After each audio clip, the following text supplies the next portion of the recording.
Falando em perguntas polêmicas, Gideon, eu já vou chegar logo com uma Já com o pé no peito. pé no peito. Sobre o Gabriel Monteiro. Qual a sua relação com o Gabriel Monteiro? Você que trabalhou com ele muito tempo. Você acha que essas notícias que pipocaram na mídia é verdade? Você acha que armaram para ele? Pela experiência que você tratou, conhece ele há bastante tempo. O que você acha do que aconteceu com ele e que fizeram com ele? Armaram para ele deu mole, ele deu margem para erro. Eu queria ouvir de você sobre quem é o Gabriel Monteiro. Beleza. Acho que é a pergunta que eu mais respondi nesses últimos meses, né? Eu conheço o Gabriel Monteiro, cara, antes dele ter essa fama toda na época dele policial, né? A gente dentro do Movimento Brasil Livre, né? Onde a gente militava junto lá, fazia um trabalho junto. O Gabriel chegou lá ainda como policial, fazendo os conteúdos dele de vídeo. Foi quando eu conheci o Gabriel. De lá para cá a gente fez um trabalho junto dentro do MBL, mas muito pouco tempo. Dali ele já saiu, né, para começar a fazer os vídeos dele. Teve aquela exposição toda que teve lá. E para minha surpresa, ele depois de eleito, ele me chamou para trabalhar com ele. Foi quando eu realmente fui conhecer a realidade do Gabriel Monteiro, a vida pessoal dele, foi quando eu fui trabalhar com ele. Ele me chamou para trabalhar em março do ano passado, né, 3 meses depois dele eleito. Né, eu fui contratado para ser editor de vídeo dele, né, para editar o vídeo. Acabei virando câmera dele também, né? Então, de março de 2021 até janeiro de 2022, 31 de janeiro de 2022, eu fui o câmera dele e o editor de vídeo dele, né? Eu era o câmera principal e estava sempre ali com ele em todas as operações, tudo. Como o Gabriel tem essa exposição e o trabalho dele era um trabalho muito acirrado, a equipe não era só o Fábio Gideon, a gente tinha em torno de quase 20 pessoas, né, que eram divididos ali entre assessores de gabinete e a empresa Gabriel Produções, que era uma empresa totalmente diferente. Então, todos remunerados, né? Todo mundo recebia, todos era forçado. Não, todos remunerados, todos remunerados. Eu era assessor da Câmara, então eu recebia pela Câmara, né, como assessor parlamentar. A minha obrigação com o Gabriel era fazer os vídeos dele, os atos dele público como vereador. Tá? Eu, de forma voluntária, me oferecia a participar dos vídeos da Gabriel Produções, que foi o que me deu o know-how e a expertise que eu tenho hoje na área de YouTube, de rede social, de edição. Para mim foi muito bom. Então eu não fazia questão de receber ali pelos trabalhos feitos ali na segunda empresa, porque aquilo ali era de interesse meu e eu era de forma voluntária. Mas existiam sim alguns funcionários que eram remunerados pela também Gabriel Produções para poder fazer esses trabalhos fora. Então ali foi um convívio ali de 1 ano com o Gabriel, morei 3 meses dentro da casa dele, né, ali num período que ele fez algumas operações que gerou bastante polêmica, gerou bastante ameaça de morte. Eu fui um cara que sofri também ameaça de morte, né? E o lugar onde eu morava não era um lugar tão seguro assim para ficar. Passei 3 meses dentro da casa dele e passei a conhecer o Gabriel ali até na vida pessoal dele, né? Porque um dos nossos estúdios ali era dentro da casa do Gabriel. Mas como eu falei e deixei claro para todo mundo, eu não fazia parte da vida pessoal dele, né? Eu já entrei com o Gabriel já bem claro do meu propósito. O meu intuito era abrir minha produtora, eu falei isso para ele desde o início. Então eu estava ali num período curto de tempo, eu já tinha um planejamento ali de 1 ano, 2 anos ali, tá saindo para estar abrindo o meu próprio negócio. Sou empresário desde os 25 anos e é muito difícil hoje trabalhar para outra pessoa.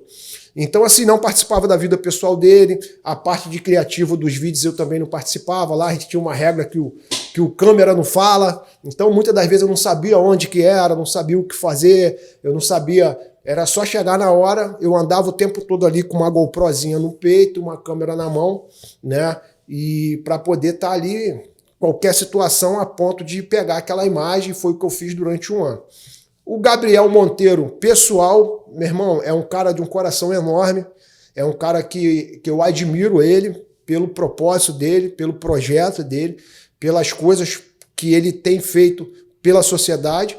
Agora, os erros pessoais dele, eu não posso responder por isso. Foi o que eu falei num vídeo que eu fiz falando para a galera. Eu tenho uma enorme gratidão por tudo que eu passei ali dentro de experiência, que agregou muito na minha vida profissional, e eu acho que isso é muito maior do que eu chegar agora e sobrepor os erros dele e ter um sentimento de ingratidão com o Gabriel. Então, hoje eu admiro o Gabriel assim, pelo trabalho que ele faz, pelo profissionalismo dele. Os erros dele pessoais, se ele errou, ele tem que pagar. Irmão, se ele errou, ele tem que pagar. Muitas coisas que apareceram ali eu não participava, não tinha ciência, mas sempre deixei muito claro ali que o sentimento que eu tenho hoje pelo Gabriel, pela família dele, pelos pais dele, pela irmã dele, é um sentimento de gratidão e de amizade aí, e tenho certeza que isso vai durar bastante tempo, entendeu? Como parlamentar, eu acho que não tem nada a falar do Gabriel Monteiro. Ele foi um exímio, ele fez coisa que eu acho que eu nunca vi nenhum vereador fazer no estado do Rio de Janeiro. Verdade. Uma pergunta, eu sei que você é casado, polêmica. Você viu alguma vez o Gabriel Monteiro na casa molestar alguém? Você viu o Gabriel forçar alguém a fazer alguma coisa que alguém não queira? Ele forçar alguém? Porque essa história, como o cara falou, que era molestado, que passava de parte íntima. Você já viu alguma coisa nesse tempo que tu estava com o Gabriel? Então, vamos lá. Eu, quando não estava na rua com ele, eu estava dentro do estúdio editando. E geralmente, quando eu chegava da rua da operação, ou quando chegava de qualquer trabalho da operação, eu entrava para o estúdio, ali eu ficava 8, 10 horas editando. Na maioria das vezes era eu sozinho dentro do estúdio ou algum outro editor. Nesse período era o período que o Gabriel ia para a academia, que o Gabriel fazia as coisas dele, ia para as baladas dele, e isso eu não participava. Tá? A vida pessoal do Gabriel Monteiro eu não tinha acesso e fui convidado muitas vezes para estar junto com ele. Às vezes que as pessoas me viram na rua com o Gabriel foi porque eu estava em operação, chegando de alguma operação, pronto para filmar, pronto para fazer um conteúdo. Então, assim, se ele molestou, deixou de molestar, isso foi feito algo dentro da vida pessoal dele, dentro do quarto dele, dentro com os amigos dele ou na rua, que eu não participava. Inclusive, as pautas de criativo, que eram as pautas que ele saía para fazer ações sociais, eu também não participava da equipe do criativo. Eu era o cara que, quando eles estavam reunidos no criativo para definir o que ia gravar na rua, eu estava na outra sala preparando a mala de equipamento, carregando as baterias, formatando os cards, editando algum vídeo, para na hora que ele falasse assim, pô, vamos sair agora, a operação em tal lugar. Eu estava pronto, com tudo pronto, ali eu estava sempre na agulha, como se estivesse fazendo a manutenção do meu fuzil para estar pronto para a guerra. Então, eu era um cara que eu era um pouco mais isolado de toda a outra equipe, entendeu? Certo. Eu conheci o Gabriel assim, não sou amigo dele, mas eu já vi umas 3 vezes. No início da carreira dele, e eu já vi ele umas 2 vezes no Maracanã, sempre um rapaz muito humilde, sempre falando com todas as pessoas em volta, nunca vi o Gabriel Monteiro deixar de falar com ninguém, com as crianças. Pô, o público da garotada gosta muito dele.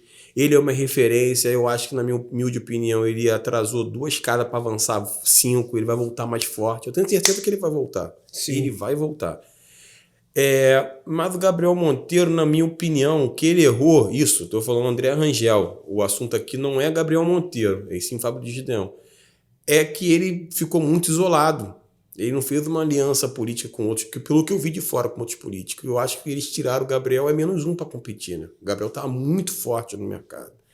Muito forte mesmo. Eu, pela índole dele, pelo caráter dele, eu acho que ele vai voltar e a glória da segunda casa é bem maior que da primeira e ele vai voltar muito mais forte.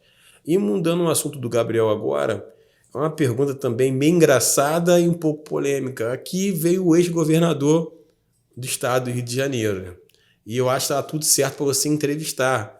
E aí, quem entrevistou foi o Zema. Conta pra gente aí o que aconteceu nisso, quem foi que trouxe o ex-governador para cá, foi você, foi o Zema, o que aconteceu, foi uma entrevista polêmica? Conta pra gente. Antes de responder a tua pergunta, vou comentar do que você falou. Eu, antes de trabalhar com o Gabriel, eu já tinha uma vida política ativa. Eu já era militante no Movimento Brasil Livre, o qual eu era um dos caras que mais batiam em políticos na minha cidade ou no estado do Rio de Janeiro com relação à corrupção. Então, quando eu fui chamado para trabalhar com o Gabriel Monteiro, eu, em hipótese nenhuma, eu ia concordar com qualquer ato de corrupção, com qualquer ato ilícito ali dentro da campanha dele, porque era contra tudo aquilo que eu já vinha pregando há muito tempo. E eu posso te falar, você pode acusar o Gabriel do que for hoje, mas você não pode chamar ele de corrupto. porque isso tenho certeza que ele não é. Meu irmão, o meu salário sempre foi recebido integral, nunca dei R$1 para ninguém, entendeu? E o que eu vi o Gabriel fazer como vereador, eu não vi nenhum outro vereador fazer.